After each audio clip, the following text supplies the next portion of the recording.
მოგესალმებით, ძვირფასო ტელემაყურებლებო, ეთერშია ტელეკომპანია სეზონი დღის შემაჯამებელი გადაცემით. ხედავთ, რომ ფაქტობრივად ძალიან იცვლება მსოფლიო ტრამპის არჩევნების შემდგომ, რასაც ველოდით კიდევაც პრინციპში, მაგრამ აი ეს სწრაფად დაჩქარებულად თუ ვიხილავდით იმას, რომ საფუძველი ჩაეყრებოდა რუსეთ-ამერიკის ურთიერთობის გადაწყვეტას, ადვილად ეს წარმოუდგენელი იყო, გუშინ შეხვედრა შედგა საგარეო უწყების პირველ პირებს შორის, შეთანხმება შედგა იმის შესახებ, რომ დიპლომატიური ურთიერთობების აღდგენა მოხდეს, სანქციები შერბილდეს, რომ ასევე რუსეთთვის უკრაინის ომის შეჩერებისათვის შეიქმნას ჯგუფები და მომზადდეს ასევე სამუშაო ჯგუფი, რათა მოამზადოს შეხვედრა პირველ პირებს შორის. ეს ახლა რაც მედიისთვის ითქვა და მედიის მიღმა ბევრი რამ ისეთი იქნებოდა იქ ნათქვამი, რაც ჯერჯერობით არ იქნა გაჟღერებული. გუშინაც თქვი და დღესაც ვიმეორებ. თუ კი ამერიკა, რუსეთი დიპლომატიური ურთიერთობის აღდგენისკენ ნაბიჯებს დგამენ და ისინი ხვდებიან ერთმანეთს პირისპირ, ჩვენ რა ღმერთი გაგვიწყრა, რომ ჩვენ არ უნდა გავაკეთოთ ეს რუსეთთან მიმართებით. დღეს ცხადზე ცხადია, რომ ეს ომი უკრაინა-რუსეთ შორის კი არა, ეს არის ომი რუსეთსა და ამერიკას შორის. იმიტომ რომ საკმარისია ამერიკა გაემიჯნოს ამ ომს, უკრაინა 1 საათში ალბათ უკვე კაპიტულაციას გამოაცხადებს, იმიტომ რომ ძირითადი იქ დახმარება არის სწორედ კარგად მოგეხსენებათ ამერიკიდან იარაღით და ყველა სხვა საშუალებით. დღეს ჩვენ აი ამ თემით დავიწყებთ საუბარს, ძვირფასო ტელემაყურებლებო და ჩვენი გადაცემის სტუმარი გახლავთ სტრატეგიული დაგეგმარების ცენტრის ხელმძღვანელი, პარლამენტის ყოფილი დეპუტატი, ქვემო ქართლის ყოფილი გუბერნატორი ბატონი ლევან მამალაძე. მოგესალმებით ბატონო ლევან. მოგესალმებით, მადლობა მოწვევისთვის, მივესალმები ტელემაყურებლებს, თქვენ სტუდიას, მსმენელებს. ბატონო ლევან, აი გუშინ თქვენს გაეცანით ინფორმაციებს შეხვედრის შესახებ, რომელიც შედგა ამერიკისა და რუსეთის საგარეო უწყების პირველ პირებს შორის და აი რა შთაბეჭდილება დააგჭათ და იმ რომ გაავანალიზოთ აი ამ შეხვედრის დეტალები, რაც მედიისთვის გაცხადდა.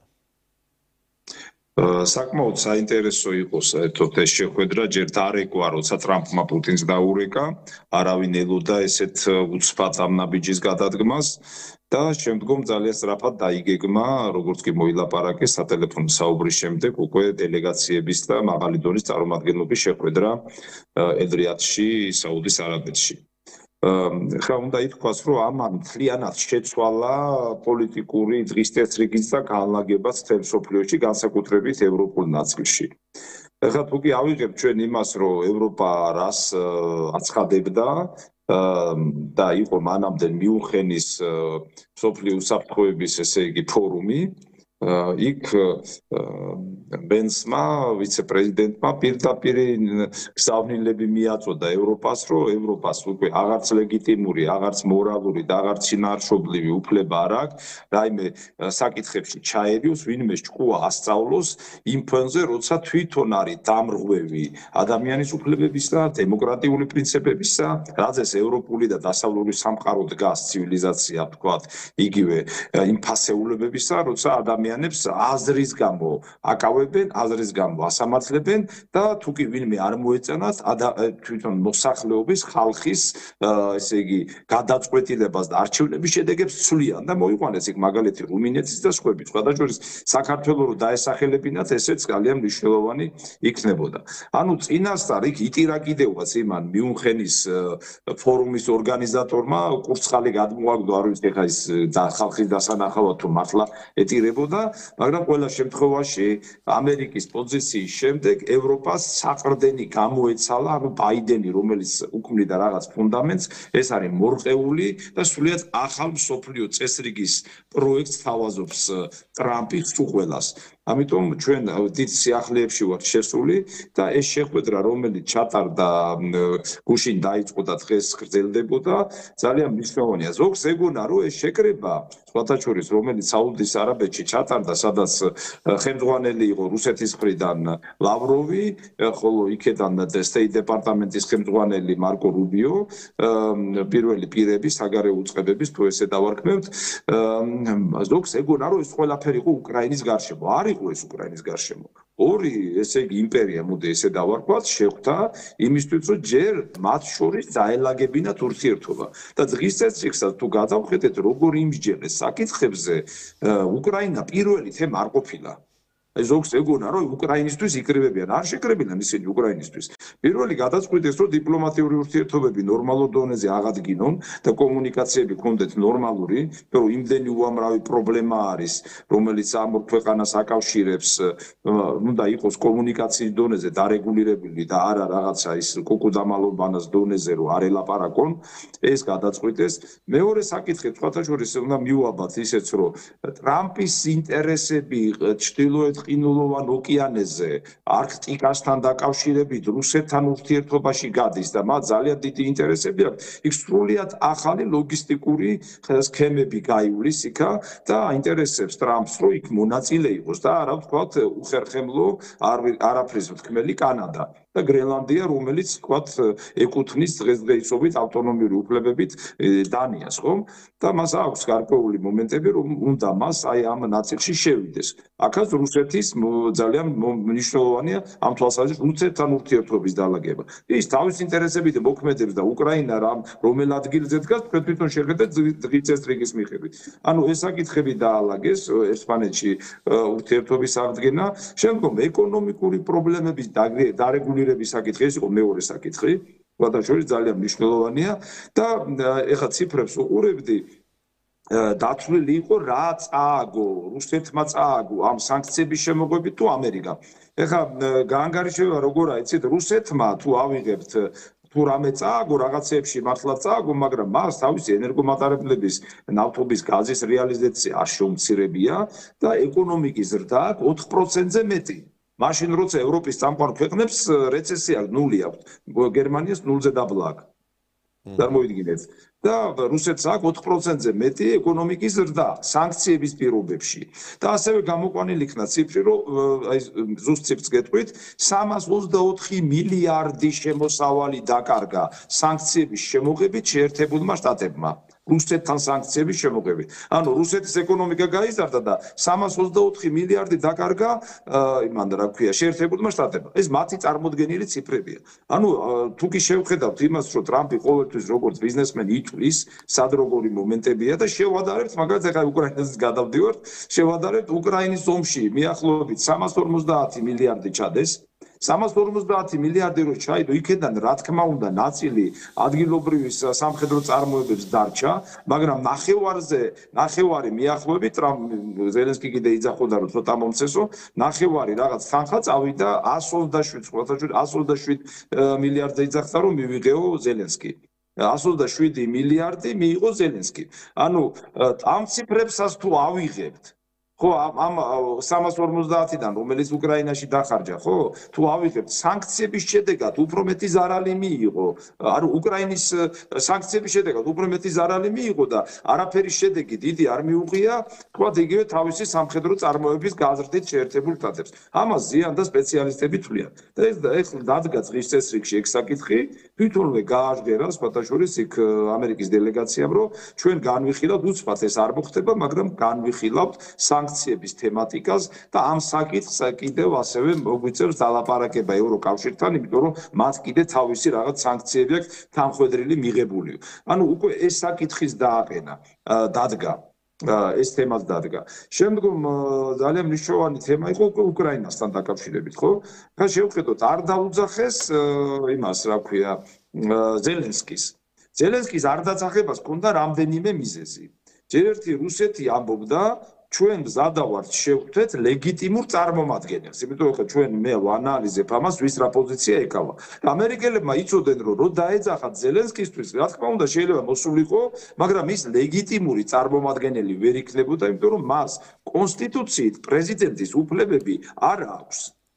აი ხა რომ ჩათვალოთ ხო არალეგიტიმური არის ზელენსკი ზოგს გონია ახლა რაღაც ისე ხდება ხო ეს ლეგიტიმურობა განისაზღვრება კონსტიტუციით უკრაინის კონსტიტუციაში პირდაპირ წერია თუ არჩევნები არ ჩატარდება არა აქვს მნიშვნელობა საომარი მოქმედებაა თუ რაღაც უბედურება ხდება ხო თუ ვერ ატარებ შენ პრეზიდენტის არჩევნებს პრეზიდენტის უფლებამოსილება გადადის პარლამენტის ანუ რადის თავმჯდომარეზე და რადის თავმჯდომარეს დაძახება ზელენსკის არ უნდოდა რომ თვითონ გამოვიდოდა ესე იგი არალეგიტიმური არაწყობდა ხო და თვითონაც არ დაუძახეს იმიტომ რომ მას არ ქონდა რაიმე ოფიციალური ხმის ამოღების ანუ რამე პოზიციის დაფიქსირების უფლება ამიტომ არ დაუძახეს ზელენსკის რომ ავიღოთ ეს თქვა სამართლებრივი ნაწილი მეორე ნაწილი მათ ჭირდებოდათ რაღაც მონახაზის შექმნა ევროკავშირის და ზელენსკის ამაში ხელს შეუშლიდა ეხლა უყურეთ შევხედოთ კიდევ რა ხდება ძალიან მნიშვნელოვანი დეტალებია რუსეთის პოზიცია რაშიც ამერიკა დაეთანხმა იყო ის რომ ევროკავშირი ყოფილიყო თუ არა მონაწილე ამ პროცესებისა და რუსეთი ამტკიცებდა ასევე კონკრეტულ ფაქტებს ხო მოყავდა პირველი ის რომ როცა თუ კი მათ მშვიდობა უნდოდათ ევროკავშირი ამის მონაწილე მშვიდობის ინიციატორი თვითონ გახდებოდა და მოყავდა ფაქტები ევროკავშირი და მისი ერთწამყვანი ქვეყნები არიან ომის მომხრეები და არა მშვიდობისა და რუსეთს მოყავდა ესეთი არგუმენტი პირველი ის რომ როცა ჯერ კიდევ იანუკოვიჩი იყო 2014 წელს გადატრიალება არ მოხდა ანუ შეთანხმდა რუსეთიც ესწრებოდა გერმანია პოლონეთი საფრანგეთი ხელი მოაწერეს მემორანდუმს არჩევნები უნდა დაენიშნათ საპარლამენტო პრეზიდენტ იანუკოვიჩის პირობებში და შეთანხმდნენ მხარეები და ოპოზიცია ყველამ მოაწერა ხელა ვინც ოპოზიცია იყო იქ მეორე დღესვე შეიარაღებულმა ჯგუფებმა ეს თქვეს რომ ეს გაუქმებულია და დაიწყეს შტურმი პრეზიდენტის ადმინისტრაციაზე აქ არ ვამბობთ ჩვენ კარგი იყო ისა რა ქვია იანუკოვიჩი თუ არა ეს სულთა სამართლებრივი ნაწილია ანუ დაარღვიეს და ევროპის ქვეყნებმა თქვეს რომ ნუ ეხლა რა ვქნა თუ ესე შეიცვალა სიტუაციაო ხა წარმოვიდგინეთ მაგად გარეშე ხო ეს არ მოხდებოდა ეს ერთი არგუმენტი მე მინსკის მოლაპარაკებები მინსკში შედგა მოლაპარაკებები სადაც იყო პუტინი მერკელი ოლანდი ყველა ჩასული ეს მხარეები პოროშენკო ეს ომში ეს დაპირისპირებაში მონაწილე მხარეები ხელი მოაწერეს დოკუმენტს სადაც გაწერილი იყო ფუნქციები უკრაინის ტერიტორიული მთლიანობა აი მნიშვნელოვანი დეტალია მთლიანობა ოღონდ ვთქვათ იმ რეგიონებში სადაც რუსული ენა იყო ენის შენარჩუნება და გარკვეული რაღაც ავტონომიური უფლებები რომელიც ისტორიულად მათ გააჩნდათ იგივე ყირიმს და ამ დონბასის რეგიონებს თქვა პირდაპირ დაარღვიეს ეს ყველა მე ცხოვრობდი და კარგად ვიცი რა ხდებოდა არც ერთი პუნქტი არ სრულდებოდა და პირდაპირ თქვეს მე მერკელმას და ოლანდმას რომ ამასო იმიტომ წელავდით რომ უკრაინა გაგვეძლიერებინა და მისი მილიტარიზება მოგვეხდენა ანუ შეიარაღება მიგვეწოდებინაო ანუ ომისთვის ამზადებდნენ ამ ქვეყანას ხო ეს მეორე ანუ ისიც დაარღვიეს შემდგომ ომი დაიწყო და ომის დაწყების მომენტი იყო ეს ნატოს ესე იგი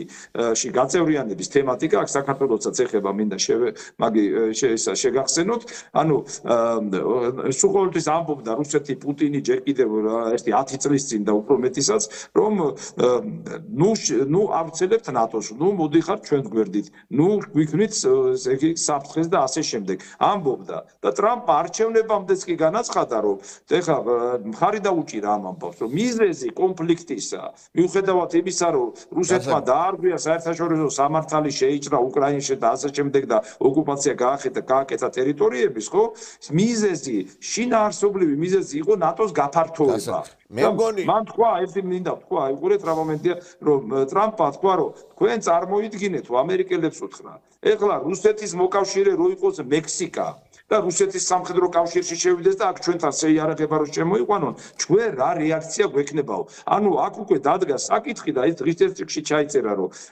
2008 წლის თუ არ ვწდები იმისი რუმინეთში რო ჩატარდა სამიტი ნატოს სადაც ჩაიწერა რომ უკრაინა და საქართველოს ეძლევა საშუალება რომ გაწევრიანდეს ამის გაუქმების საკითხის დადგა ის უკვე ისედაც აღარ მოქმედებს მაგრამ ამის გაუქმების საკითხის დადგა შინაარსობრივად თუ ავიღებთ აი სრულიად ახლებური მიდგომაა და მთლიანად ცვლის იმ დღის წესრიგს რომელიც ევროპა აქამდე და ბაიდენი თავაზობდა მსოფლიოს და იგივე უკრაინას და ჩვენს არა ეხა ერთი რამეა რომ ფაქტია პუტინი მოითხოვს ტრამპისგან იმას რაც 97 წელს იყო რა სიტუაციაც იყო იმიტომ რომ ეხლა ჩვენ ხედავთ რომ ძალიან ცვალებადია ამერიკის პოზიციები ანუ ბაიდენი რასაც წარმართავდა სახეცვლება ტრამპის. ეხლა რუსეთი ვერ დაელოდება იმას, ხვალ ვინ მოვა, ეხლა კიდე შეიძლება ბაიდენის მსგავსი ფიგურა მოვიდეს, მერე კიდე შეიცვალოს. ამიტომ ის დოკუმენტალურად და ფურცელზე მოითხოვს იმას, რასაც ითხოვდა იგი ომამდე 97 წლის მდგომარეობას, რომ აღმოსავლეთ ევროპიდან გავიდეს ეს ნატო, რომ ის გავლენის სფეროები, რომელიც ჰქონდა რუსეთს დაუბრუნდეს, აქ უკრაინაზეც აღარ არის მარტო საუბარი, აქ ბალტიისპირელების საკითხით შეიძლება გადაწყდეს, კაცმა არ იცის როგორ იქნება, მაგრამ აი თქვენი აზრით, აი რამდენად იქნება შედეგიანი ის მოლაპარაკებები, რომელიც დაიწყება პუტინსა და მაგალითად ტრამპ შორის. ანუ მართლა რეალურად შეჩერდება ომი, იმიტომ რომ ძალიან ისეთი არც თუ ისე იოლი იქნება ამის გაკეთება, თუ აი რა საითკენ წავა ეს სიტუაცია, თქვენ როგორ ფიქრობთ? იცით როგორი მომენტია ჩვენთან, აი სამწუხაროდ ჩვენი მოსახლეობის განცდები ნაწილის რო ავიღოთ, იგივე ევროპელების ზოგი ცხოვრობდა იმით, რომ აი всё ომი დაიწყო, რუსეთი უნდა დამარცხდეს, უკრაინა იმარჯვებს, ეხლა რეკლამას უქმნიდნენ ეს კლოუნი, რომელიც პრეზიდენტად მოიყვანეს, ზელენსკი მთავარსარდალი და რა ვიცი მე ის ებრაელურ იმათ ლეონიდეთ აცხადებდნენ, რომელიც იმის გედეონის מחვილით დაამყარებდა იმას, აღჩეხავდა ყველას და დაამყარებდა მშვიდობას, აი მეახლობით ესეთ რაღაცებს ავრცელებდნენ და უყურეთ როგორი სიტუაცია შეიქმნა, სულ შეიცვალა ეს ყველაფერი. დაინშალა, დაინგრა, რეალობა ამოვიდა წინ, ის ყველა ნარატივები, რომლითაც ევროპაში ჩვენთანაც გადატრიალებებს აწყობდნენ, კრიმინალურ ორგანიზაციებად გამოაცხადა ტრამპმა USAID, EDI, NDI და მსგავსი ორგანიზაციები, რომლებიც პოლიტიკურ არასამთავრობოებს ქმნიდნენ, მედია საშუალებებს აფინანსებდა, მთლიანად მოარყია ეს ამბავი და აი რასაც კი ამბობდნენ, აქ ერთი მნიშვნელოვანი დეტალია, რასაც ამბობდა ბიძინა ივანიშვილი. რაღაც წინასწარ მეტყველებასავით რო თქვა მან, რომ აი რა მოხდებოდა, რომ ეს გამოცვივდებოდნენ ეს დაქირავებული აგენტურა და არასამთავრობოები, რაც დღესაც გრძელდება, ბევრ შეიყვანდნენ შეცდომაში, ტყუილში, ვითომ რაღაცა ევროპაში არ გვინდა, ან ევროპა რამეს თავაზობს. აი როგორ აყავთ ეს წარმოდგენილი, ეს ყველაფერი მოიშალა, რაც ფინანსირდებოდა, მოიშალა ყველაფერი და აი ეს იმ სცენარით წავიდა, რასაც ივანიშვილი გვეუბნებოდა. ფაქტიურად, ხა იცოდა, არ იცოდა ყველა შემთხვევაში. ბატონ ლევან, აი ერთი რამი და შეგაწყვეტ. აი ფაქტობრივად ეხა ბიძინა ივანიშვილი და რომ ტრამპი რო შევადაროთ ერთმანეთს, ხო? ძალიან გავს ამ ორი ადამიანის ხედვები და მოქმედებები ერთმანეთს. ანუ რა ეხა გასაგებია რომ ამერიკა სხვა ის არის გაქანება და სხვა მეგასახელმწიფოა, მაგრამ აი როგორც მოქმედებს ივანიშვილი, ფაქტობრივად ისე მოქმედებს ტრამპი თავის მოწინააღმდეგების მიმართ და აი რაღაცა ძალიან ბევრ საერთოს ვხედავ მე ამ ორ ადამიანს შორის. ეხლა ეგ შეიძლება აიხსნას იმითაც, რომ ორივე მოდის იქიდან, რომ რეალურად ორივე საკმაოდ სერიოზული ფინანსების, ეხლა ნუ ტრამპი გაცილებით მეტი ფინანსები აქვს, რაზეა ლაპარაკი, მაგრამ ორივე მოდის აი იქიდან, რომ ბიზნესმენები არიან, საქმიანი ადამიანები არიან, მაგრამ ფაქტია, რომ პოლიტიკაშიც გარკვეულწილად ძალიან ახლო ხედვები აქვთ მათ. იცით რა არის, ამას თავისი ახსნაც აქვს, ერთი გამოვლილი გზა უნდა ვნახოთ, საკმაოდ რთული გზა გამოიარეს, ტრამპსაც არ ქონია ესე მარტივი, ბევრ სირთულეებში იყო, ბიძინა ივანიშვილი 90-იან წლებში ამ ეს ბანდიტიზმი და ყველაფერი გამოიარა, კარგად ესმით ალბათ ადამიანების აქმა გამომუშავებული აქვს ეს ერთი და ორივე ოლიგარქები არიან, ოლიგარქი ეს იმას კი არ ნიშნავს, ცუდი ადამიანი, ოლიგარქი არის დიდარი ადამიანი, რომელსაც აქვს პოლიტიკაზე გავლენა. ზოგს გონია ოლიგარქი რაღაც საგინებელ სიტყვად გაწ. ეს განმარტება კლასიკური. ორივე ოლიგარქები არიან და მას კარგად ესმით ბიზნესის მიმყუთვეც და მისი მიღმა პოლიტიკასთან. საერთოდ ამერიკის დემოკრატია ოლიგარქიულ სისტემებს ეყრდნობა ისტორიულად, როცა შეიქმნა ჯერ ამერიკა იმ დროიდან დაწყებული. და ამიტომ მათი ხედვები ეს ემთხვევა. ეს ერთი მომენტი, ეხლა მეორე რო გადავიდეთ, ხო, მართლა ეს მისი რაღაც ის იყო, ვანგასავით რო თქვა, რაც მოხდებოდა, ისე მიდის, ხო? ეხლა ძალიან მნიშვნელოვანია ერთი მომენტი, ზოგს გონია, აი რატო აკეთეს ტრამპი ამას. ზოგს გონია, რომ ტრამპი რუსეთთან დათმობაზე მიდის. არ არის ესე, მე ხა მithქვამს და ხა უფრო მინდა გავშიფრო თქვენთან უფრო სწორად. ტრამპის თავარი ამოცანა დღეს არის რა, რომ მან საფინანსო, ეკონომიკური და რესურსული სისტემები მოაქციოს თავისთან და რუსეთი აქ არის წამყვანი, რუსეთზე რესურსულად მდიდარი ქვეყანა მსოფლიოში არც ერთი არ არის. ეს ერთი.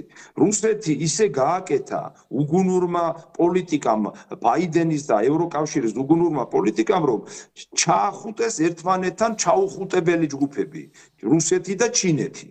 ისე ჩაახუტეს, რომ მათ ალტერნატივა შექმნეს, დაიწყეს დოლარის ალტერნატივის შექმნაც დაიწყეს, საფინანსო ინსტიტუტების და პოლიტიკური ცენტრი ჩამოაყალიბეს იგივე იმის, რა ქვია, იმ გაერთიანების რა ქვია, იმ გაერთიანება, სადაც შედის ბრაზილია და ბრიქსი, ხო, აი ბრიქსის გაერთიანება ჩამოაყალიბეს. ეხლა თავარი ამოცანა ბაიდენის არის ის, რომ როგორღაც აი ეს ბრიქსში შეიტანოს ბზარი და რუსეთი ჩაიხუტოს. აი რას შეთავაზებს, ზოგს გონია დათმო უკრაინა მაგისტვის არაფერი, უკრაინა და პირდაპირ თქვეს, ეს არის თქვენი დაწყებული და ევროპა აგერახარ და მიხედეთ თუ გინდათ, მე არაფრის გამკეთებელი იქ არა ვარ. აი მოდი ეს უხეშად რო ვთქვათ რა და ის თამაში რაც ითამაშა ზელენსკიმ დამღუპელი თამაში უკრაინის შეიძლება რა დარჩება უკრაინიდან კაცმა არ იცის რა იქ ჩასაფრებულია პოლონეთიც უნგრეთიც ისა რა ქვია რუმინეთიც და სხვაებიც რომლებსაც თავიანთი ტერიტორიების დაბრუნების დიდი სურვილი გააჩნიათ ამიტომ ტრამპის თავარი ამოცანა არის აი ეს ბრიქსში შეიტანოს ბზარი და რუსეთი გადმოიბიროს ეხლა ესეც ხო ვაჭრობის თემაა რას შეთავაზებს ისეც ეხლა პუტინს რომ პუტინმა გათვალოს და უღირდეს აი ამ გარიგებაზე წასვლა და რამდენად მყარი იქნება ეს გარიგება. აი ამაზე დგას ახლა საკითხი. ამიტომ არავის არ მოეჩვენოს რომ რაღაცა ტრამპი თმობს, ტრამპის გათვლები აქვს. რუსეთს პუტინსაც გათვლები აქვს, ტრამპსაც გათვლები აქვს. ეხლა დიან და თვლიან რა როგორ გააკეთონ. მაგრამ ერთი რამე არის ხა ჩვენ ისე ნუ წარმოვაჩენ სიტუაციას აი რომ თითქოს ამ ზელენსკიმ თავისი დაიწყობი და მართლა კი სულელი შეიძლება არის და მასხარაც არის და ჯამბაზიც მაგრამ ფაქტია რომ ამრომარა ამერიკა თვითონ ტრამპმაც აღიარა ტრამპმაც თქვა ეს რომ ბაიდენმა შეუწყო ამ ყველაფერს ხელი და ეხა რიგითი უკრაინელისთვის რა მნიშვნელობა აქვს ეხა ტრამპი იქნება თუ ბაიდენი მესაჯი ფაქტია ქვეყანამ დააწყებინა ამერიკას რომ არ ემუშავა ზელენსკიმ ამ ომს ვერ დაიწყებდა მარტო იმიტომ რომ ფაქტია რომ ის დამოკიდებული ამერიკის შეერთებულ შტატებზე და ამით მე მგონი იცით რა არის აი ამ სიტუაციით ერთი რამე წარმოჩინდა რომ ამერიკა არის ქვეყანა რომელსაც შეუძლია აი თხასავით გაკიდოს რასაც ქვია რა შეიძლება დღეს შენი მოკავშირე იყოს მაგრამ გაკიდოს აი ეს დარწმუნდი ჩვენ არაერთხელ ჯერ კიდევ მაშინ როდესაც ბირთვული შერაღება ჰქონდა უკრაინას მაშინ კრავჩუკი იყო პრეზიდენტი კარგად გახსოვთ ეს ბირთვულ შერაღებაზე უარი თქვეს იმ მოტივით რომ აი მაინც დაგვიცავს აიღეს ვალდებულება ამერიკელებმა ბრიტანელებმა რომ დაიცავდნენ უკრაინის ტერიტორიულ მთლიანობას ჯერ მაშინ გადააგდეს არავინ არ დაიცვა 2014 წელს დავინა შემდგომში ეხლაც როდესაც პირდებოდნენ რომ აი დაგეხმარებით მაგრამ მოვიდა ახლა აგერ სხვა პრეზიდენტი შეიცვალა და ამითი მე მგონი იცით კი ერთის ხრივ ეს კარგია რომ რაღაცა ჩვენთვისაც კარგია ომი დასრულდება რაღაცა ჩვენზე ზეწოლა არ იქნება მაგრამ ჩვენთვის ეხლა ფაქტია რომ ეს არის არასაიმედო ქვეყანა იმიტომ რომ ეხლა ტრამპი წავა ხვალ კიდე ვიღაცა მოვა ბაიდენის მსგავსი და აი ასეთ ქვეყანასთან ცოტა არ იყოს აი სტრატეგიული პარტნიორობა არც თუ ისე გარკვეულწილად რომ თქვათ არის უსაფრთხო, იმიტომ რომ შეიძლება შენ იყო მოკავშირეობა არის მუდმივი, რომ გასაგებია რომ აიღებს აი ისრაელსა და ამერიკას აქვს რაღაც ისეთი კავშირი, რომელთაც სრულად დაცულია, ხა ვინც არ უნდა მოვიდეს, ისრაელი ყოველთვის დაცულია, ვერავინ ვერ შეეხება ისრაელს. ვერავინ ვერ იტყვის ისრაელის დაცვაზე უარს. მაგრამ აი სხვა ქვეყნებთან დაკავშირებით, აი უკრაინასთან დაკავშირებით დავინახეთ, ხა ზელენსკი ნამდვილად არ დაუწყია ომი. დაიწყო ამერიკელებმა, ხო ფაქტია რა. მოდი ვთქვათ, ერთ პირდაპირ მინდა გითხრათ, არც ერთი იმპერია სანდუ არ არის, ყველა არიან გადამგდებები, აბსოლუტურად სულ ყველა, ნებისმიერი გინდათ ვინც დაასახელეთ თქვენ და ვინც არ დაასახელეთ, უამრავი ფაქტების მოყვანა შეიძლება. აქ არის მთავარი მომენტი, რამდენად იქნება დაბალანსებული ინტერესები. კარგი მაგალითი მოიყვანეთ თქვენ იმპერიებთან ურთიერთობის ისრაელის. ისრაელს აქვს ისე ჩამოყალიბებული ახლო აღმოსავლეთში თავისი პოლიტიკა და ასევე არა მარტო ახლო აღმოსავლეთში, თვითონ ამერიკაშიც, ამერიკის პოლიტიკაზეც ისეთი გავლენა აქვს, რომ მათ რომც უნდოდეთ ისრაელის გადაგდება, ხო, მათ არ უღირთ, იმიტომ რომ უფრო მეტი ფასის გადახდა გამოუწევთ. ამიტომ რომ ამით არის გარანტირებული, ბალანსით არის გარანტირებული. ჩვენ ეს ბალანსი არ აქვს სამწუხაროდ, აი რასაც თქვენ ბრძანეთ, რატო არის სახიფათო, ამ ბალანსის შექმნის პროცესში ვარ ჩვენ დღეს. აი ამიტომ ეხლა ხშირად გვითხოვს ხო ის ჩინეთის ინტერესი, ანაკლია შუა კორიდორის გავლა, ეს ინდოეთის სავაჭრო ქსელები, ჩინეთის სავაჭრო ესე იგი ლოჯისტიკური მთელი მიმართულება, ალტერნატივა სარკინიგზო სახმელეთო გზების და ასე შემდეგ. ეს ქმნის უკვე ახალ გარემოებებს, ინტერესებს და ჩვენ გვაძლევს გარკვეულ ბერკეტებს აი იმპერიებთან ვივაჭროთ და ჩვენი ინტერესების ბალანსი გამოვიყვანოთ. აი ახლა გვეძლევა ამის საშუალება რა. აი ეს უნდა ვიცოდეთ კარგად. ამიტომ არავის ჩვენ ვინმეს კი არ უნდა ვენდოთ აქამდე რო გვემ ევროპული ცივილიზაცია და ევროპაში შევალდა ამით ამთავრდება ყველაფერი. აი ესე აბრუებენ ხალხს. აი ეს დაფინანსებული ეს USAID და სხვები რო აფინანსებდნენ. ამ იმეს აბრუებდნენ დღესაც ზოგიერთი ისე გაბრუებულია. მართლა ჯერავთ რომ ჩვენ თურმე ევროპაში ვიღებენ. აი ესე ხელგაშლილი ხვდებიან და ვიღაცამ უარი უთხრა რა. აი ხანდახან გაგიკვირდება კიდევაც როგორ შეიძლება ეს ვიღაცა იგივე დაფინანსებული ლექტორები, დაფინანსებული მასწავლებლები შემდგომ ეს გადადის სტუდენტებზე და ასე შემდეგ აი ესეთი ხშირად გვილაპარაკია განათლების სისტემაზე სხვათა შორის თქვენს ეთერში რა. ამიტომ აი ეს მომენტია. და ამან ყველაფერმა რა დაგვანახა, გამოვიდა ილონ მასკი და თქვა რომ ეს არის ტერორისტული ორგანიზაციებიო და 60 მილიარდი ყოველწლიური ხარჯი რომელიც USAID-ს ჰქონდა, სხვა ორგანიზდა ჯამში მიახლოებით 140 მილიარდის ეკონომია გაუკეთა აი ამ თითიდან გამოწოვილი მაქინატორული კორუფციული ორგანიზაციების რაღაც არასამთავრობო არასამთავრობო სააგენტოების მეშვეობით, რომელიც ილონ მასკმა აი თქვით ხარჯი შეუმცირა. მაგრამ ესენი რა დებილები არიან, აი მე რა ვეხვდები, აი გასაგებია რომ ეს შეიცვალა, მაგრამ ეს ქუჩაში რო ყრიან და ეს საერთაშორისო გამჭირვალობა, ეს ექსპერტები, ან ეს პოლიტიკოსები, ამერიკა შეიცვალა სიტუაცია, ანუ თლიანად რადიკალურად რუსეთისადმი მიდგომა შეიცვალა. ესენი კიდე რუსეთს აგინებენ. კიდე ვიღაცა იქ ყავთ ამ ნაყიდი ექსპერტები იქ რომლებიც რაღაცა საკენგს აძლევენ და ისინიც კიდე ამ ყველაფერს კიდე იმას აგზელებენ. აი ან ტელევიზორი ჩართე შედალოცვილო, რა დროს რუსეთის გინება, აგერ ამერიკა ცდილობს რუსეთთან ურთიერთობის დალაგებას. აი ნამდვილად აი ესენი არ არიან საღჭკუაზე, ვერ ხვდებიან რომ შეიცვალა მსოფლიო, შეიცვალა სიტუაცია, შეიცვალა იმ ფონდების მიმართ და ესენი კიდე რუსეთს აგინებენ აქ და კიდე ანტირუსულ იმაზე არიან განწყობაზე, აი ჩვენი ეგრეთ წოდებული ოპოზიცია. აი გეტყვით მაგას რა ახსნა, ჯერჯერთი ძალიან ესე იგი უკვე შემცფარები არიან, უნდა ვთქვათ ეს არასამთავრობო სექტორი, რომელიც ფაქტიურად აგენტურულ იმას წარმოადგენს ქსელს და მეხუთე კოლონაა, ეს ფაქტი არის, უცხოეთიდან დაფინანსებული შეკვეთის მომცემი და გვითომ ხალხის სახელით რომ ლაპარაკობენ და აბრუებენ ზოგიერთ პროპაგანდის ქვეშ მოქცეულ ადამიანებს, ხო? თვითონ ფულს აკეთებენ ამაში. ეხლა ფულები შეუმცირდათ, მაგრამ არ კიდევ დარჩა მაგათ რესურსი. ეს რესურსი არის პირდაპირ უნდა ითქვა სააკაშვილის მიერ და მისი ჯგუფის მიერ მოპარული მილიარდები საქართველოსთან, რომლითაც ფინანსირდება, ჯერ კიდევ ფინანსირდება ევროპარლამენტარები და ეს რეზოლუცია თქვენ ნახეთ ევროპარლამენტის ზოგიერთი კონგრესმენი და სენატორი ჯერ კიდევ მანამდეც რო იყვნენ და ეხლაც რომ მიმდინარეობს, ანუ ეს რესურსი ჯერ ამოწურული არ არის და მათ იმედი აქვთ რომ ამერიკა მაინც რაღაცას გააკეთებს და მაინც ესე იგი მაგათ კიდე მისცემს საშუალებას დაფინანსების. აი ამ იმედით არიან, უნდათ რომ ეს დრო როგორმე გაიტანონ და მე ილაპარაკონ იმაზე, აი ხო ხედავთ ამერიკა მაინც გვაფინანსებს და კიდე რაღაც ევროპული სტრუქტურები. ესე რომ მაგ ესენი დროს წელავენ, ჩვენთან ამიტომ ეხლა ხელისუფლება ღებულობს უფრო კანონების გამკაცრებას, მართლა არის ამის საშუალება, რომ ეს კანონები გამკაცრდეს. ძალიან მნიშვნელოვანია რომ მოღალატე უნდა იყოს ვინც სამშობლოს ყიდის და აი საგამოძიებო კომისიაც შეიქმნა და უამრავი უკვე სისხლის სამართლის კოდექსში შედის ეს ცვლილებები, იმიტომ რომ სახელმწიფო ინსტიტუტები გაძლიერდეს, სახელმწიფო თვითონ გაძლიერდეს და არ იყოს ისე როგორც აი 2003 წელს რომ მოახდინეს გადატრიალება, შემდგომაც თელობები რო ქონდათ, ვიღაცა მოვიდეს, დაიქირაოს ფული, გადაუხადოს და შიგნიდან აგატრიალოს. აი ეს არის უკვე წარმოიდგინეთ მყიფე სახელმწიფო. დღეს გადავდივართ მყიფე სახელმწიფოდან ძლიერ სახელმწიფოზე, ეს პროცესია, არ არის მარტივი პროცესი, ზოგ შეიძლება მოეწონოს, ზოგს არ მოეწონოს, მაგრამ ეს გასავლელი გზა გვაქვს. დავით აღმაშენებელი როცა წეცრიგს ამყარებდა, აჯანყებებს უწყობდნენ და ათას უბედურებას უკეთებდნენ, იმიტომ რომ არავის არ უნდოდა. აწყობდათ, რომ ზოგი სელჯუკებს შეკროდა, ზოგი იმას რა ქვია, სპარსელებს შეკროდა და ასე შემდეგ, აი ზოგი კიდე ბიზანტიელებს შეკროდა. აი ესეთი რაღაცა მიდიოდა. ჩვენ რაღაცა შემაჯამებელი რაღაც დასკვნისკენ რო წავიდეთ, იმიტომ რომ ცოტა ესეთი დროის მიმართულებით უკვე აი მინდა რომ თქვენთან აი დავასრულო საუბარი.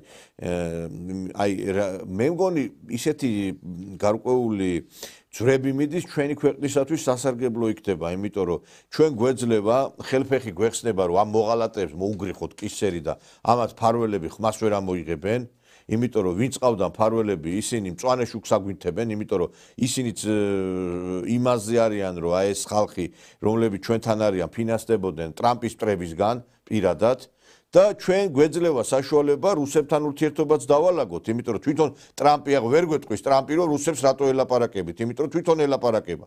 ვერ გვეტყვის იმაზე რომ 9 მაისს რატო მიდიხართ, იმიტომ რომ თვითონაც უნდა აპირებს ჩასვლა 9 მაისს 80 წლის იუბილეზე. და ვერ გვეტყვის იმას რომ აი ამათ რატო გაუსწორდით. აქ და გამომდინარე ჩვენთვის ძალიან ბევრი რამე სასიკეთო ხდება, მე ესე ვფიქრობ. რა თქმა უნდა ჩვენ გვეძლება ბევრი შესაძლებლობები. ხა მინდა გითხრათ რომ აი ხლა ამ სიტუაციაში ეს ხელისუფლებაც რა ოცნების ხელისუფლებაც უნდა გამოვიდეს ამ რაღაცა სულელური იგივე USAID-ის და მსგავსი ორგანიზაციების შექმნის ნარატივისგან რომ რუსეთთუმე რაღაცა სისულელეებს ლაპარაკობენ და ამავდროულად ჩვენ კიდევ უამრავი პრობლემა გვაქვს დასარეგულირებელი ოკუპირებული ტერიტორიები და ასე შემდეგ. კარგად დავინახეთ ახლა როგორი პრობლემა არის არჩევნების ჩატარება აფხაზეთში ხო დაინახეთ რა როგორი სიტუაცია. სომხური მოსახლეობა მით უფრო ყარაბაღის პრობლემის მოგვარების შემდეგ როცა აზერბაიჯანის ტერიტორიული მთლიანობა აღდგა სომხური მოსახლეობა გაიზარდა და აი მე უყურებდი სომხების გამოსვლებს რომლებიც ცხოვრობენ აფხაზეთში იძახიან რომ აი ეს პრეზიდენტს ვირჩევთ ჩვენ ვართ უმრავლესობა და ჩვენ ვირჩევთ მე რა რომ აფხაზია ეს არის ჩვენი არჩეული პრეზიდენტიო.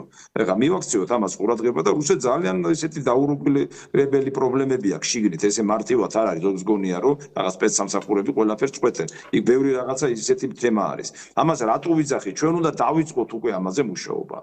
ის კი არ უნდა ვიყოთ რომ ჩვენ ეხლა რაღაც დიპლომატიური ურთიერთობა არ აგვაქვს და ამიტომ არ ველაპარაკოთ. ეს ნაბიჯი ხელისუფლებამ უკვე უნდა გაარღვიოს. აუცილებლად გასარღვევია. ვიღაცის ნარატივების და შექმნილი რაღაცა ტალღების გამო ჩვენ სახელმწიფო ინტერესი გვერდზე არ უნდა გადავდოთ. ეს მომენტი დღეს დგება. პირდაპირ გეტყვით ასევე, ძალიან მნიშვნელოვანი მომენტია, რომ ამ მოლაპარაკებებში საქართველოს თემაც აუცილებლად იქნება დაფიქსირებული. ტრამპის განცხადებებს თუ მივაქცევთ ყურადღებას, ტრამპს ჭირდება თავისი უსაფრთხოების დაცვა და ეს არის რაღაც ჩინეთთან მიბმული სავაჭრო მომენტები, მაგრამ როგორ ტერიტორიულ გავლენის სფეროს ის ამ სამხრეთ კავკასიას განიხილავს რუსეთის გავლენის სფეროს. ეს ტრამპის მიდგომებია. ჩვენ უნდა დავიჭიროთ აქ ის მომენტი, რომ აი ახანს ესე განიხილავენ, ჩვენი ინტერესები უნდა დავაფიქსიროთ. ყველაფერი იცვლება ამ თვალსაზრისით და თქვენ რაც ბრძანეთ ახლა რომ აი შიგნით წესრიგის დამყარება, აი კომისია რო შეიქმნა ჭულუკიანი ხელმძღვანელია, ახლა იბარებენი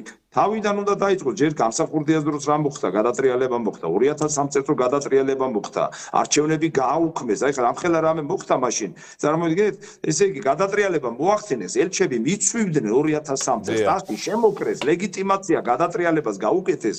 აი ხო ხედავთ ახლა მაშინ შეიძლება ისე შეფასებას ვერ ვაკეთებდით. ლეგიტიმაცია გაუკეთეს გადატრიალებას და გამოაცხადეს რომ თურმე ეს პარტიული არჩევნები, პროპორციული არჩევნები გააყალბდაო და მაჟორიტარულიო არ გააყალბდაო. ჯერ ხო წარმოგიდგენთ ერთადერთი მე გამიუქმეს ესე იგი მაჟორიტარული სტატუსი მე ერთადერთი მე, იმიტომ რომ მიშას ჩემი დანახვა პარლამენტში საშინლად არ უნდა და მე ხა უნდა მივმართო კიდევ ამ კომისიას რომ ეს ნაწილი იქნეს შესწავლილი და ჩემი დევნა მაქედან უნდა დაიწყო და თუ კი ვამთავრებთ ჩვენ ახლა გადაცემას ხო მე ესე მინდა თქვა ძალიან მნიშვნელოვანი ტენდენციები მიდის მე გითხარით რომ ტრამპის თავარი ამოცანაა იმას კი არ რაღაცა ეწილაოს იმას ევროკავშირის რაღაც ინტერესებს ვიღაცას უკრაინაში ჯარის შეყვანა უნდა არა ინტერესებს ეგ თემა მისი ამოცანა არის რუსეთი როგორმე გადმოიბიროს ყავდეს გვერდში მისი სტრატეგიული და სწორი გათვლა და ამით ჩინეთი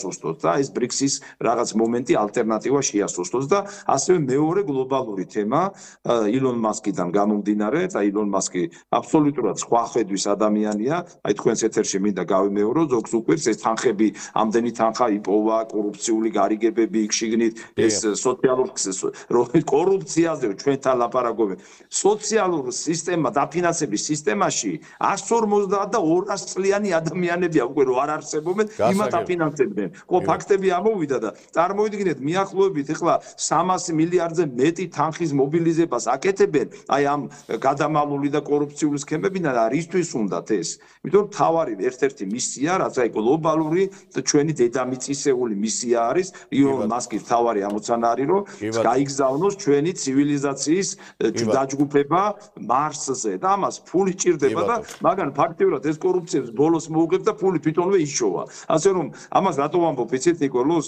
აი ხშირად ამბობ მე ხშირად ვამბობ და აი მინდა მსმენელებმა მიაქციონ ყურადღება ხვის ხანიდან ღვინეებში რომ ადამიანები ცხოვრობდნენ და ერთმანეთს ღვინეებს ართმევდნენ და მერე მიწებს ართმევდნენ და რესურსებს ართმევდნენ მაშინ ქვა და ის ქონდა წალდი და დღეს უკვე დრონები და რაკეტები გვაქვს მაგრამ იგივე გეოპოლიტიკური გადანაწილება როგორც კი კოსმიურ ნაწილში გადავა ეს უნდა ვიცოდეთ ამოცანა და იდეა სხვა ხდება მისწრაფება სხვა ხდება და დედამიწის პლანეტაზე ომების გაჩაღების უკვე შინაარსი აღარ იარსებებს შევხედოთ რამდენად გლობალური მიდგომები არის რატომ რომ ჩვენი ქვეყანა მზად უნდა იყოს ესეთი ცვლილებებისთვის კი ბატონო ძალიან საინტერესო იყო ბატონო ლევან თქვენთან საუბარი და იმედი გვაქვს რომ მართლაც რაღაც გარკვეული სერიოზული ძვრების მომსწრე ვიქნებით ჩვენი ქვეყნისთვის რომ იქნება კარგი და ჩვენ რო რაღაცნაირად ხელი შეგვეწყობა იმიტომ რომ სოფლიო კატაკლიზმები რო ხდებოდა სწორედ მაშინ ერთიანდებოდა საქართველო და ეხლა ესე იქნება დარწმუნებული დიდი მადლობა კარგად ბრძანდებოდეთ ბატონი ლევან მამალაძე იყო ჩვენი გადაცემის სტუმარი ძვირფას ტელემაყურებლებო ეხლა ჩვენ სარეკლამო ჭრაზე გავალთ ცოტა ხნით შევისვენებთ არ გადართოთ დარჩი ტელეკომპანიას სეზონზე მალე დაგიბრუნდებით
15 მარტს რუსთავის სპორტის სასახლეში. თანამედროვე ქართული კრივის სახე ლაშა გურულის სადებიუტო ბრძოლა პროფესიონალურ რინგზე. და მსოფლიოს რეიტინგო ბრძოლებში მსოფლიო ქამრის მომავალი პრეტენდენტი ირაკლი მელიქიშვილი, გიორგი ჭიღლაძე და ლაშა კერესელიძე უცხოელ მეტოქეთა პირისპირ თქვენთვის დაუვიწყარ ბრძოლებს გამართავენ. ქართული კრივის საუკეთესო მებრძოლების დაუნდობელი ჯახი: ნინა რევია, ნინო ჯანელიძე, ედგარ სარქისიანი, ბაჩო ჯინჯარაძე, ირაკლი ალანიძე, მიხეილ ხუციშვილი, ბუხუტი დატიშვილი, დავით შერვაშიძე, გივით ოდუა, ხვიჩა ფუტკარაძე, გიორგი კაპანაძე, ლუკა აკოფიანი, ვალერი გოჯიაშვილი, მაცი ფარჯოლიანი, ზურაბ ნიგურიანი, ჯონი ნემსაძე, ოთარ გოგობერიშვილი, იაგო კიზირია, გიორგი მჭედლიშვილი, თორნიკე ციკლაური, ჯანო ფარცვანია, გიორგი ხოჯელანი, ავთანდილ მდინარიძე, დამაზ იზორია. არ გამოტოვო დაუნდობელი ორთაბრძოლების ისტორიული შოუ უკომაგე ქართულ კრივს.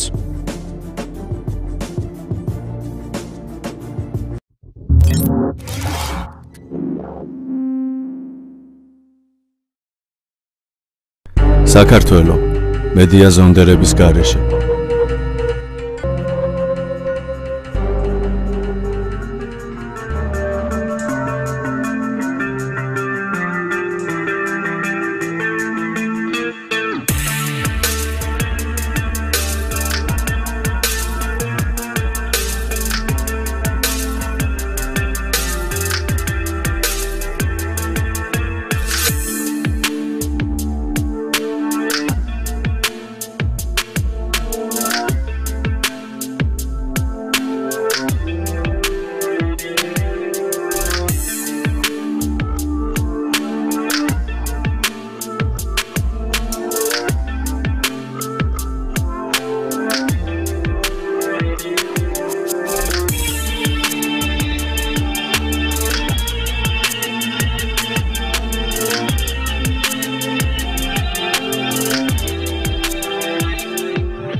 ვაგზელებთ მაუწყებლობას ზურფასო ტელემაყურებლებო, ეთერშია ტელეკომპანია სეზონი დღის შემაჯამებელი გადაცემით და მართლაც ბევრი რამ იცვლება მსოფლიოში და ძალიან კარგი პროცესებია, მე ვფიქრობ, აი წარმოგიდგენთ ხა ბაიდენს რომ მოეგო არჩევნები ამერიკაში.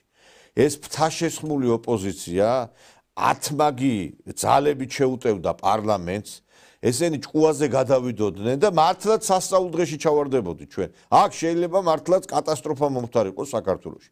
და ეხა ჩვენ გვეძლევა საშუალება, რომ აი შიდა მოღალატეებს გაუსწორდეთ. რუსებთან ურთიერთობები დავალაგოთ.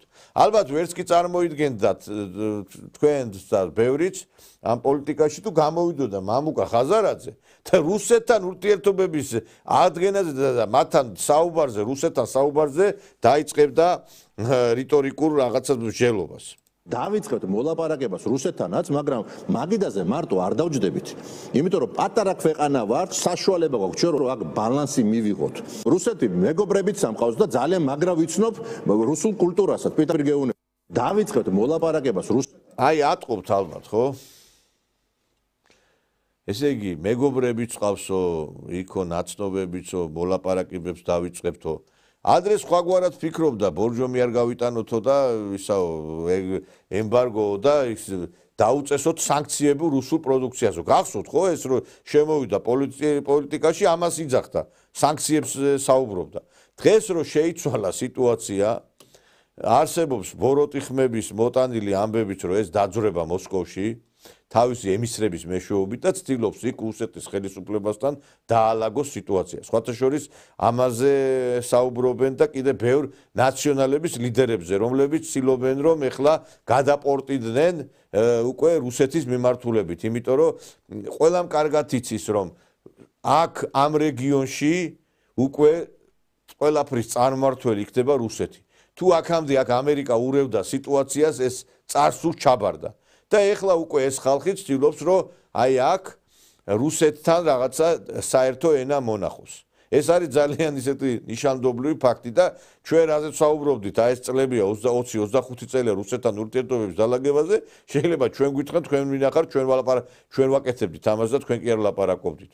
დღეს ჩვენ ამ თემებზე გვეხდება საუბარი ჩვენ სტუმართან ერთად, სამართლის ექსპერტი ბატონი დავით ზირაქიშვილი ჩვენი გადაცემის თუ მოგესალმებით ბატონო დავით ჩვენ გუშინაც გქონდა ამაზე საუბარი რომ მთლიანად იცვლება გეოპოლიტიკა და იცვლება ასევე მიდგომები ჩვენი მოღალატე პოლიტელიტის აი ხაზარაძე ვახსენე და ხაზარაძის მსგავსად კიდევ სხვა ესეთი პოლიტიკოსები გამოჩნდებიან ეხლა რომლებიც დაიწყებენ აი ამაზე საუბარს რომ რუსეთთან ურთიერთობები დავალაგოთ და არ გამიკვირდება მოსკოვში კრემლში შეხვედრები თუ მიიღეს რა თქმა უნდა გამართო არ არის თლათ ასე რომ რუსეთმა ის ხალხი ვინც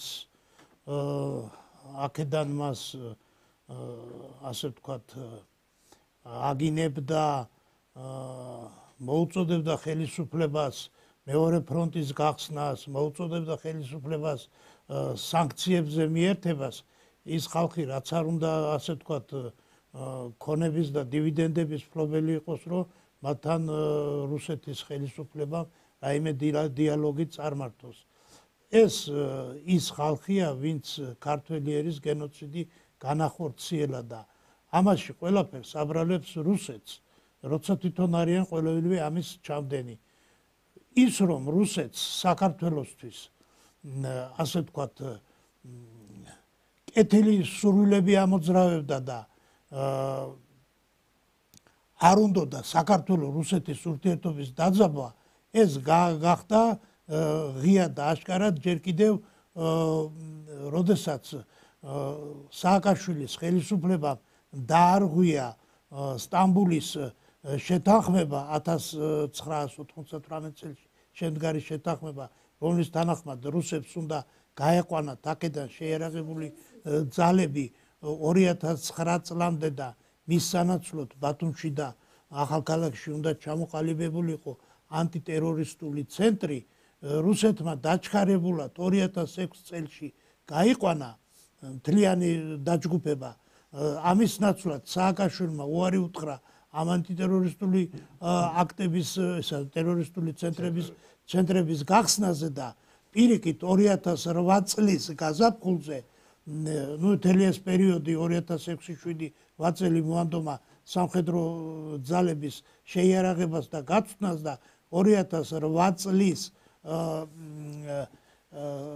გაზაფხულზე მოინდომა აფხაზეთში შეჭრა, რასაც რუსეთისგან მიიღო მკაცრი გაფრთხილება, ზუსტად მახსოვს რომ ბზობის დღე იყო და ერთთვიანი კაზარმული მდგომარეობა მოიხსნა და გადაიფიქრა შესვლა აფხაზეთში, მაგრამ მიუხედავად ამისა, როდესაც უკვე პრეზიდენტის არჩევნების შემდეგ არჩეული იქნა მედვედევი, სააკაშვილმა ამერიკის მაშინდელი ვიცე-პრეზიდენტის მაკეინის ხელშეწყობით და რა თქმა უნდა ჯორჯ ბუშის თანხმობით განახორციელა სამხედრო შეჭრა ცხინვალის რეგიონში. ესე იგი, მაინც მიუხედავად ყოველივე ამისა, რუსეთი აღარ შემოვიდა თბილისში, აღარ მოხდა თბილისის აღება, გაჩერდა და ესე იგი ფაქტიურად მოუწოდა საქართველოს რომ დაედო ხელშეკრულება აფხაზეთთან და სამაჩაბლოსთან, რომ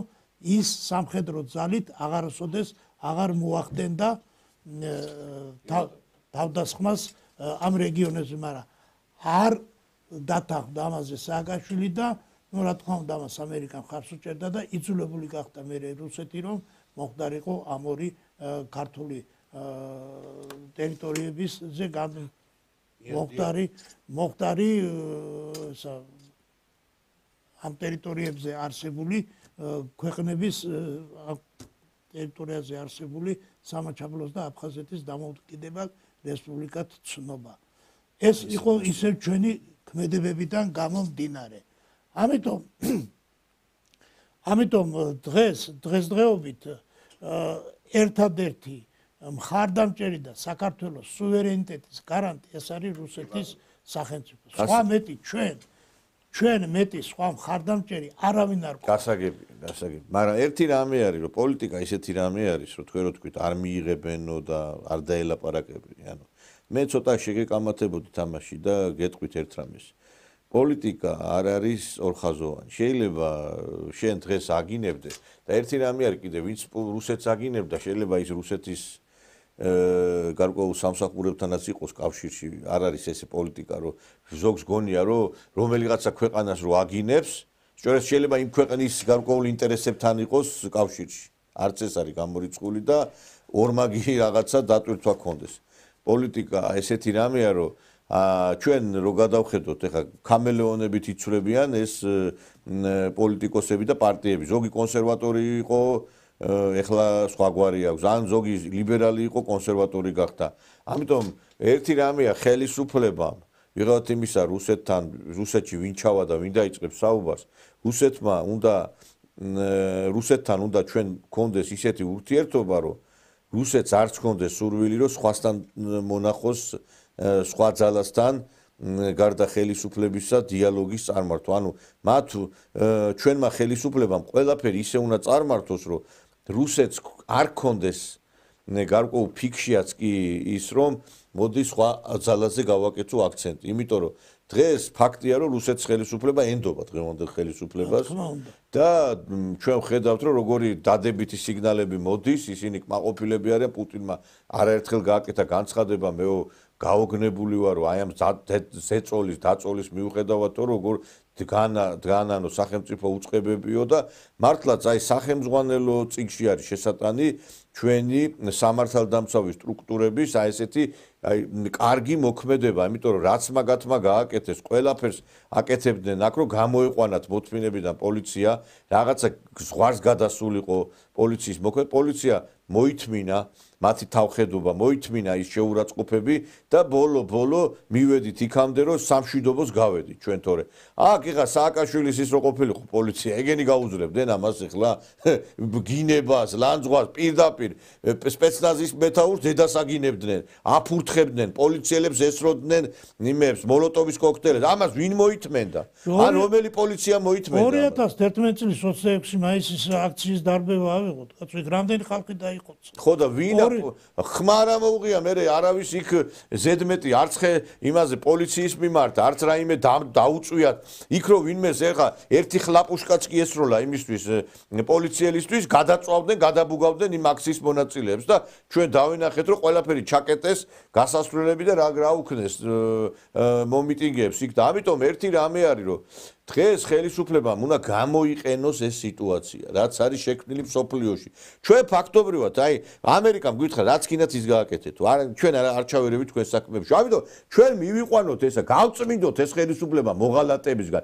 არ უნდა ამდენი იცილო, ბიცილო და რაღაცა ლოლიალობის რო აღარ არის უკვე რა. გაწმინდეთ ყველა სტრუქტურა, წადით რუსეთში დაელაპარაკეთ. იცით რა, აი ჩვენ არ უნდა შევეჩვიოთ ამ მონურ რაღაცა მორჩილებას. ვაიმე, აი ამერიკა რა სიტყვის არავინ არაფერს არ იძახის. მიდით და იმოქმედეთ. ის რო აი რაღაცა ის როგორ იტყვის, ის როგორ გაიგებს, ვაიმე იმას დამაბრალებენ. ვაიმე ეს უკვე უნდა დამთავრდეს. დამთავრდეს ეს პერიოდი. დამთავრებულია უკვე რაც სათქმელი იყო ითქვა მიუნხენის კონფერენციაში. ხო, მაგრამ ჩვენ კი ითქვა, მაგრამ ჩვენ უნდა ვიმოქმედოთ ამითი, ხო? ალბათ ეს აი ხა უყურეთ აგერ გერმანიაში მიიღეს უკვე იღებენ კანონს სიძულვილისა და ცილისწამების შესახებ.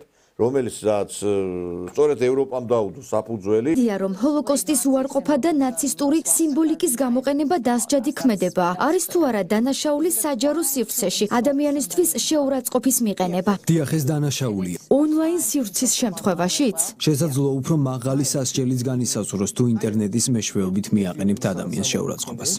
რატომ? რადგან პირისპირ მომხდარი შემთხვევა ადგილზევე სრულდება, თუმცა ინტერნეტში ეს ყველაფერი რჩება. თუ ვინმეს ონლაინ სივრცეში შეურაცხყოფას მიაყენებთ, ის სამუდამოდ ტოვებს კვალს.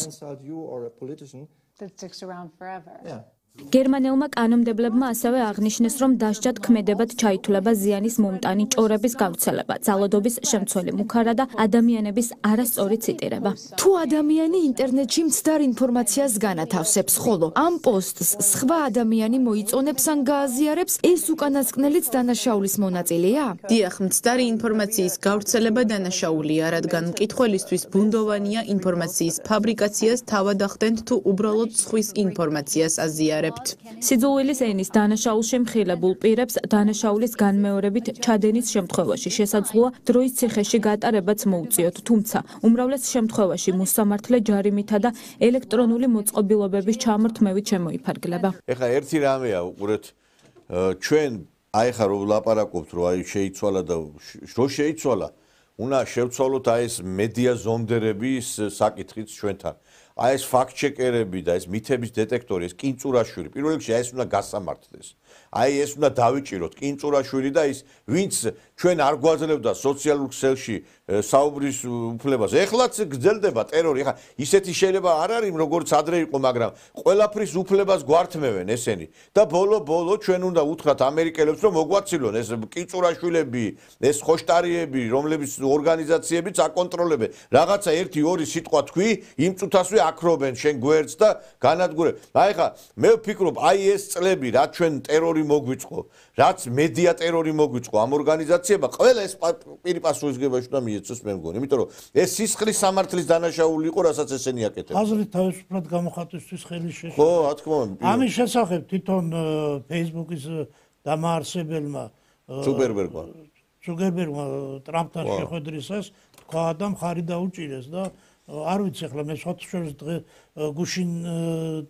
გუშინ პოსტი დავდე რომ ის კიდევ არის მე თქვი ეს კიდე აღო ნუ ისე აღარ მაგრამ არის მაინც კი რა თქმა უნდა არის მაინც და ეს უნდა აღმოიფხვრას და იდეოლოგია კაცო და მასმედია არის ძირითადი გამსაზღვრელი პოლიტიკისა თუ ეს ამდენი აი ახალგაზრდობა ამდენი ასე ვთქვათ გონება დაფანტული ხალხი რომ მიდის ამ აქციებზე ესენი ხო იმის გამო ხდება ამეთი მობილიზება რომ მათ მიაწოდება არასწორი ინფორმაცია მოწოდებები ვრცელდება იქ ღია მოწოდებებია ხელისუფლების შეცვლისკენ ხელისუფლების დამხობისკენ ამაზე ცალკე მუხლი არის სისხლის სამართლის კოდექსი კი მახსოვს კაცო ბათიაშვილი პასუხისმგებლობაში მისცეს ერთი ბიჭებო გამაგდითო ეგ თქვა ხო დღეს ჩვენ მედიათი ეს ჟურნალისტები პირდაპირ ეს ღიად ეწევიან აი ამ გარკვეულ მოქმედებას, რომელიც ისჯება კანონით, სისხლის სამართლის კოდექსით. ეს TV პირველი ვერ გავიგე, ამათ რა გონიათ, რამე მაშინ მოიგეს ეს ტელევიზია იმაში, რომ ყველაფერი გააკეთონ თუ რახან ტელევიზია აქვთ, გონიათ, რომ ყველაფრის გამკეთებლები არიან. დარი მუხლები უნდა გაცოცხლდეს. დიახ. დარი მუხლები უნდა გაცოცხლდეს. აი კიდევ ასევე უნდა გაცოცხლდეს სამოხელეო დანაშაულის ჩამდენი პირების მიმართ კაცრი ზომების მიღება. აქ ხედულობაში ყავს ის ნაციონალური მოძრაობის წევრები, რომელიც ფაქტიურად საჯარო სამსახურებში არიან და თავიანთ თანამშრომლებს მოუწოდებენ აქციებზე გასვლისკენ. ეს არის უფლებამოსილების გადამეტება. მით უმეტეს, რომ ეს ამის შედეგად ზიანს განიცდის სახელმწიფო ხელისუფლება. ესე იგი ღიად მოუწოდებენ თავიანთ თანამშრომლებს გავიდნენ აქციებზე, შეუერთდნენ ანტისახელმწიფოებრივ აქციებს.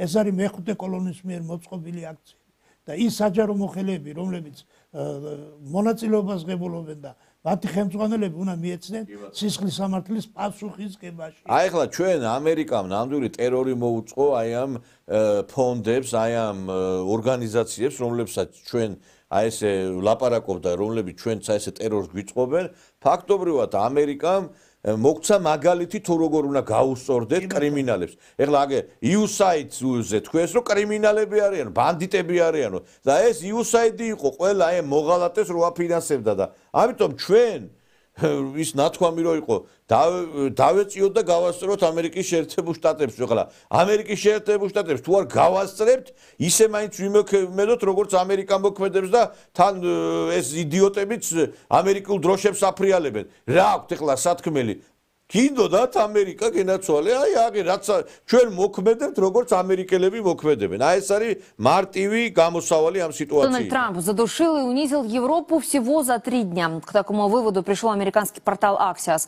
За короткий срок президент воплотил в реальность худшие кошмары Евросоюза. Он начал переговоры с Россией без участия ЕС, переложил всю ответственность за безопасность Украины и анонсировал новые пошлины, которые могут обойтись Брюсселю в $600 миллиардов. Отдельный пункт выступления вице-президента Венса в Мюнхене, где он публично отчитал Европу и провел встречу с главой партии АДГ, но при этом отказался общаться с канцлером Шольцем. А пока Европа переживает шок, Трамп налаживает контакт с Россией. Как заявил в беседе с нами экономист Джеффри Сакс, дело идет к окончанию прокси-войны между Вашингтоном и Москвой. Россия с самого начала заявляла, что эта война затрагивает ее интересы в сфере безопасности, потому что США хотели расширить НАТО. Сейчас США заявили, что расширения НАТО не будет, и таким образом появляется основа для завершения войны. Украинские лидеры ошибочно полагали, что с поддержкой США они смогут одержать победу над Россией. Это было совершенно неправильное и наивное ожидание. Позиციები, რომელიც ეხავლინდება ამერიკის შეერთებულ შტატებში, არის საწინდარი იმისა, რომ ჩვენც უნდა გავატაროთ ის პოლიტიკა, რასაც ატარებს ტრამპი თავის ქვეყანაში არსებული აი ამ მოღალატეთა საკმაოდ დიდი რაღაცა სექტის მიმართ, იმიტომ რომ ფაქტობრივად ბანდიტებად, კრიმინალებად არის შერაცული ხალხი, რომლებზეც მიერთებულია ჩვენი აქაური მოღალატეთა სექტა. მეხუთე კოლონა. ამიტომ ჩვენ ძალიან მარტივად შეგვიძლია ამ პრობლემის გადაწყვეტა. ერთი ხელის მოქმედება. ძალიან მარტივად, როგორც აღნიშნეთ გუშინდელ გადაცემაში, გამოძიების ფედერალურმა ბიურომ დაიწყო USAID-ის ფინანსური საქმიანობის შესწავლა. მე მოუწოდებ ხელისუფლებას, რომ ჩვენმა საგამოძიებო ორგანოებმა ითანამშრომლოს ფედერალურ საგამოძიებო ბიუროსთან ამის პრაქტიკა არსებობს და რა თქმა უნდა ჩვენ დიდი პომპეზურობით მივიღეთ კანონი გამჭვირვალეობის შესახებ და ამ კანონის ფარგლებში გამოვლინდეს ის რას მოხმარდა USAID-ის მიერ შემოსული თანხები, რომელიც წავიდა რეალურად სოციალური პროგრამების დასაფინანსებლად და რომელიც წავიდა ამ NGO-ების და მეხუთე კოლონის დასაფინანსებლად, რომ ერთხელ და სამუდამოდ გადაეკეტოს ეს არხები ამ მეხუთე კოლონას, რომ მათ აღარ შეძლონ ქვეყანაში დესტაბილიზაციის საქმე. ამის გაკეთება უკვე შეიძლება დროულია, დავიწყოთ მათი გამოვლენა და განეიტრალება. დიდი მადლობა ბატონო დავით, საინტერესო იყო თქვენთან საუბარი და ამით ჩვენ გვინდა რომ დავასრულოთ ჩვენ დღევანდელი ეთერი. ბატონი დავით ზირაქიშვილი იყო ჩვენი გადაცემის სტუმარი, სამართლის ექსპერტი, ადვოკატი. ჩვენ ხვალ შევხვდებით ერთმანეთს ტრადიციულად საღამოს 9 საათზე კარგად ვზანდებოდეთ.